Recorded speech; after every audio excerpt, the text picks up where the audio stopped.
Families may arrive to your office with confusing messages about sleep.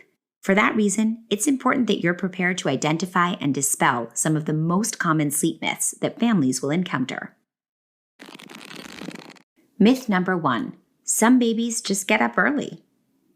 Though it's normal for infants to wake up as early as 5:45 a.m., waking earlier is generally a sign that something can be done to help the infant adjust to a more natural waking time. Here are a few suggestions for your families. Ensure an early enough bedtime and frequent naps throughout the day.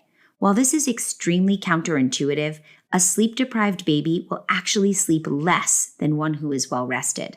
Thus, moving the bedtime earlier, not later, can help a baby sleep longer and sounder and wake up later. Make sure the baby's sleep space is as dark and quiet as possible. This may not be possible for all families, especially if they have limited space or busy households. Suggest using a white noise machine or app to block out some of the disruptions.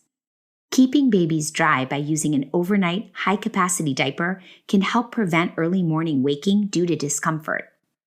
Myth number 2. Waking through the night is unusual. It's common for people of all ages to wake several times in a night. However, most of us have learned how to put ourselves back to sleep without even realizing it. For infants, the problem isn't that they wake up, which is natural and expected. It's their inability to fall back asleep easily or without assistance. In the middle of the night, they'll look for the same environment that they initially fell asleep in at bedtime. If they were rocked, they'll want to be rocked again. If they were fed, they'll want to feed again. However, if they were able to fall asleep initially without assistance, they'll be able to do it again in the middle of the night. Myth number 3. Some children are just night owls. If a child seems to have a burst of energy or increased activity at bedtime, this is usually a sign of them being overtired. Putting babies and children down before they reach this stage allows for an easier transition to sleep and will lead to longer and better quality sleep overall. Myth number 4. The more tired the baby, the better they'll sleep.